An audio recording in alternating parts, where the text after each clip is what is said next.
chance to speak to Todd Blackledge, ESPN Todd Blackledge, on Monday. He had a Zoom webinar with reporters, and Blackledge, he and Sean McDonough will be calling the game between Alabama and Cincinnati on ESPN. And Blackledge mentioned how there were two areas that he felt like Cincinnati could attack the Crimson Tide and have success and can be a challenge for Alabama. One of those two areas, of course, we know with their secondary against Bama's wide receivers. But the second thing he pointed out was Cincinnati's receivers against Alabama's secondary. Blackledge really likes the Bearcat wide receiving core against Alabama's defensive backfield. But when you look at one Pete Golding here for just a minute here for Alabama, as much criticism as Golding has taken from national people, local people, fans in general, you look at Pete Golding, in terms of the numbers, he has done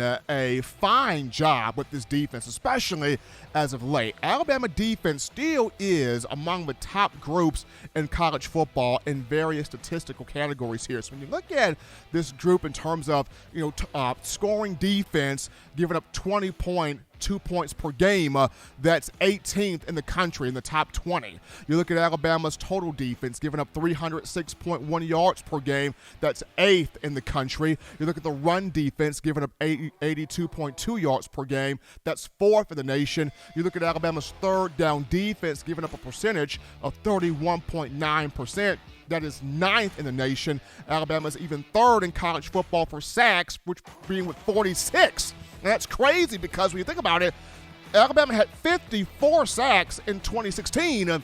The defense people love so much, 54 sacks.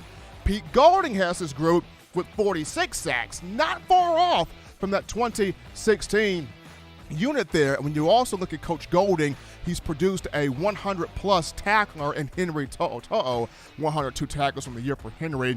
Will Anderson has 92 tackles. He is 8 away from being the second guy for the Crimson Tide to have 100-plus tackles in the same season here. So, Pete Golding, for as much as people like to criticize him and throw stuff at him, he's actually done a firm job, a fine job with this defense since the Texas A&M matchup. But getting into Alabama-Cincinnati here, the Bearcats do have some good weapons at wide receiver. They got some guys that can go up there, go get it, attack the football. We can look at Alec Pierce, Josh Wiley at tight end.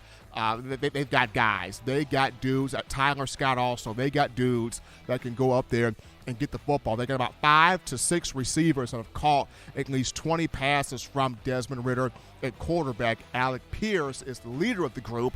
He's got 50 receptions, 867 yards, and 8 touchdowns. But to me, I think the biggest name you pull out is the tight end Wiley at 6'6", 250 pounds. This is somebody that will be looked at as a high draft pick for the 2022 venue. He's got 6 touchdown catches on the year. Alabama's secondary has had some issues with tight ends in the past, especially this season. Jalen Weidermeyer of Texas A&M. That matchup, Weidermeyer 3 catches for 73 yards, had the touchdown there. Aggies got the 41-38 win over Alabama.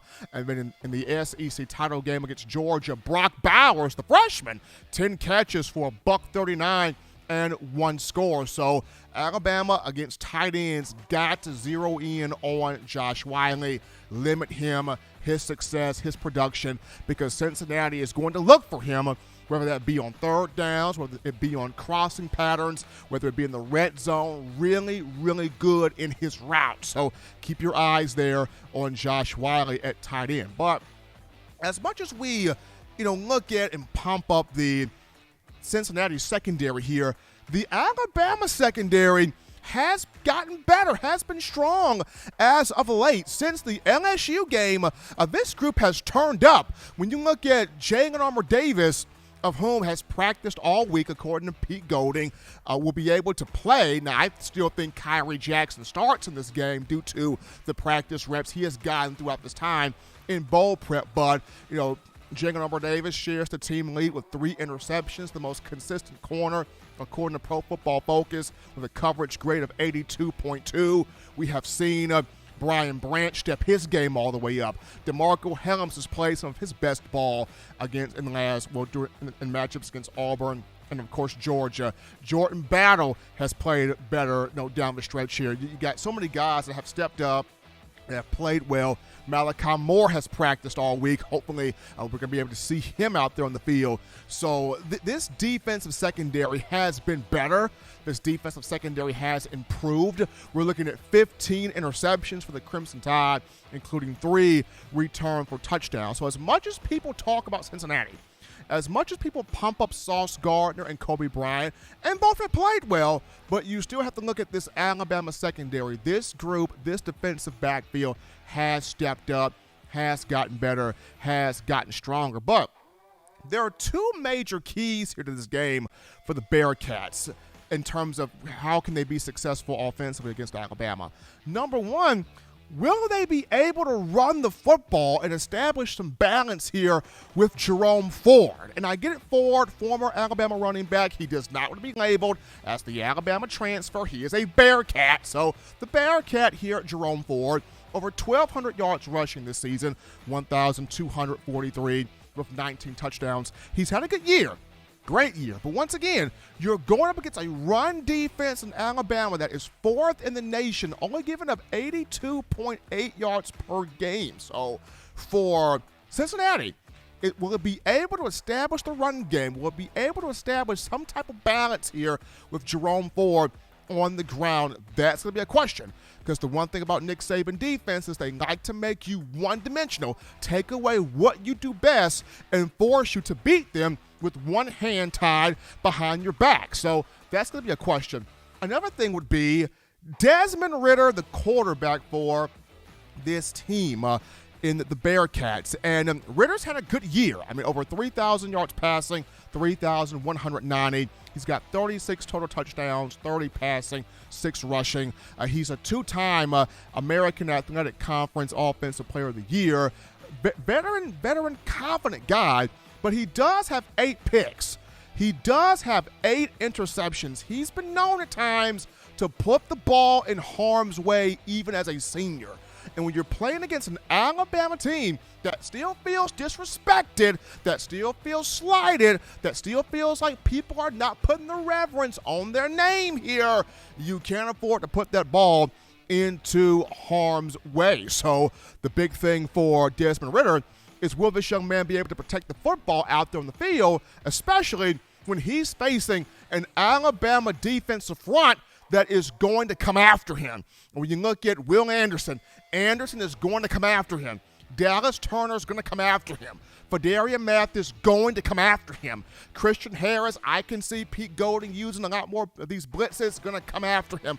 There are going to be guys on this defensive front that are going to come after and on the attack here of Desmond Ritter. So can the young man be able to protect the football, not put the ball in harm's way, getting the ball out to the playmakers for Cincinnati? Because while everybody is making the conversation about Cincinnati's defense and the elite of the defense, how marquee it is, how dominant it is, the playmakers on that group, and they've got playmakers on that group. I look at this Alabama defense since the Texas A&M game.